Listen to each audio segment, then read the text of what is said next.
I'm not sure if this will scare you, but I can tell you that I was genuinely terrified, and that to this day I still have dreams about it. I started working at an old marine museum in my hometown as a summer job. It was fairly easy, all that was needed was to take entrance fees, and keep the boats clean, and give the occasional tour to summer camp groups. I was enamored with my town's history, and these boats were a very big part of it. The main office was located on the oldest boat there, the SS Skinera. She was 117 years old at the time, and much of the boat was still original from when she was first created, so you were literally walking and touching 117-year-old history. My manager used to poke fun at me with stories and experiences that she had had on the boats when she was working there, and she knew that I was a huge supernatural enthusiast, so I was very eager to hear her stories. However, what I didn't realize was that I would have my own experiences from day one. My partner that I was working with at the time was showing me how to use the old skeleton key to open up some of the doors on the Skinera. It took me a little bit to put the key in the hole just so, but eventually I got it to work.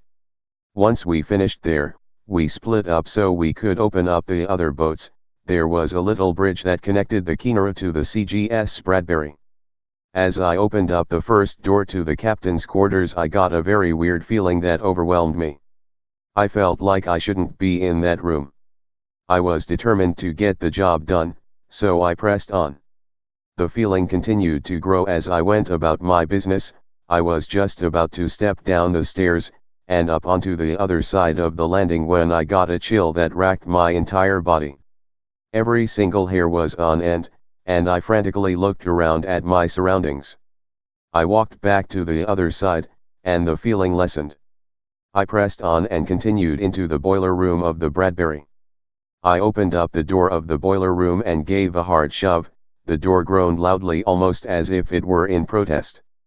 I latched it in place and stepped inside. At this point I had not turned the lights on, so it was pitch black. As I was crossing over the metal grated flooring to unlock the other door from the inside, several very loud bangs sounded from down below, and I stood there motionless for a few minutes, wondering if it was simply my own footsteps. Again 3 loud bangs sounded. This time I was perfectly still. Gaining some sort of courage, I asked if anyone was down there, although it would be impossible to get down there except through the crew quarters, which required a key. My response was met with another row of banging, the sound resonating all throughout the metal room, ringing continuously in my ears. I grabbed my phone from my pocket and shone the light down below, all the while that overwhelming feeling of unwantedness coming back in full force. I strained my eyes to see better, but there was nothing, just thick dark blackness. Using the adrenaline from being startled, I finished opening the rest of the boats and barreled right into the office. My partner looked up at me and smiled. That was some pretty good timing. I smiled meekly back and sat at the desk, and looked out the window as clouds for a summer rain rolled in. I had regular occurrences such as those almost every day, but none as frightening as I had on my first shift alone. It was about 8:45 when I arrived at the museum. I opened up the padlock and stepped inside to put the security code into the keypad. Just as I had finished doing that, I heard a shuffling sound come from downstairs in the hold of the Skinera. My stomach clenched. At this point I hadn't even turned on a light yet, so it was pitch black. I grabbed my keys again, and began turning on the lights and opening up the portholes and doors. I was making my way to the back, and into the galley, the kitchen/dining area, where I could hear more shuffling, and dragging noises. However, these were much louder than before, and they sounded as if they were moving more quickly than when I had previously heard them. Determined not to run out of there screaming, I put my headphones in and listened to some Marilyn Manson. I flicked on all the lights on the control panel and turned around on my heel. I was just making my way up the grand staircase when I heard a very loud bang come from downstairs in the hold. Keep in mind I had my headphones in, with music playing. What the hell was that? I murmured to myself quietly. Reluctantly I went back into the galley and peeked around the corner.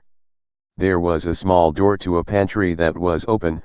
I knew for a fact that it was closed when we shut everything down the night before. I took my earbuds out and closed the pantry door. The same dragging and shuffling noise sounded from downstairs. Every part of my being was telling me to run very fast and very far away from this place, but I was curious, and incredibly stupid, and determined to find out who or what might have been causing the noise. So I slowly started to walk down the steps into the hold. When I had reached the bottom of the stairs, the temperature had dropped drastically. I was shivering and I could very faintly see my own breath. This was in the middle of a Canadian summer, which is normally 350 C plus humidity, so it was definitely not cold. I turned to my right and looked down the long hall of the hold. I couldn't see anyone, and the dragging sound had stopped. An eerie silence fell all throughout the hold, and I remember the atmosphere being very thick and charged. I could have cut that air with a knife. Slowly I continued to walk through the hall, and just as I was about to go into the engine room I heard shuffling coming from a door that I hadn't ever opened before. I numbly walked over to it, and placed my left hand on the padlock and turned the key with my right. To my horror the door swung open of its own accord and violently smashed into the wall of the tiny room which I had opened. All that was in the room was a very large silver boiler, and beside it in the corner of the room was a thick black mass.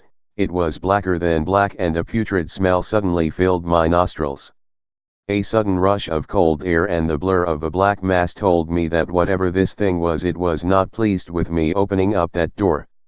I tried to cry out in fear and pain, but found my own voice was silenced with spluttering coughs that racked my body. The dragging noise was replaced by loud scratching and heavy footsteps. Fearing for my life, with my face covered I ran to the stairs and clambered my way up. I did not stop running until I was up the grand staircase and onto the second floor of the Kinara. Seriously shaken, I took a few minutes to myself in the lounge and slowed my breathing. I grimaced at the thick layers of dust on the furniture and made note to dust them later. After I had calmed down I opened the rest of the boats and had a fairly busy day. At around 4:45 I had finished cash out. I began closing up. I had just finished shutting the lights off and setting the last tripwire when I got that unmistakable feeling from earlier. I got up and began making my way to the entrance of the ship. I tried very hard to avert my eyes as I walked past a staircase to the hold, but something had caught my attention, something that should not have been there.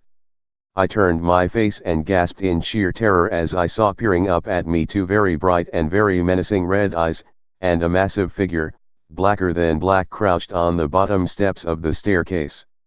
I sent a quick prayer up to the Creator and ran to the front of the boat, heavy footsteps following after me. I punched in the code, unbolted the door, and quickly shut it once I was outside. I grabbed the bar and wrenched it into place over the double doors and clicked the padlock on. The doors themselves suddenly gave a jolt as if something were trying to get through. I hopped on my bike and rode home straight away. I slipped into a very uneasy sleep that night. The next day I had told my manager what happened, and she had said the same thing had happened to her when she was working there. She had confessed that she had many a spiritual healer and psychic come through to try and get rid of the entity, but none had been successful. I decided that I would take a walk down there the other day and just have a look at the place. I lightly brushed my hand on the hull of the Kinara and smiled, but I noticed thick black ooze was staining its beautiful white paint. I stepped closer to see if I could determine what it was, and I swear to you I heard a very loud noise come from the inside of the hold. I placed my ear against the metal of the boat, and from the inside I could hear the same shuffling and dragging noises as before. I took my hand off the hull, stepped back and turned around, leaving the Kinara well behind me.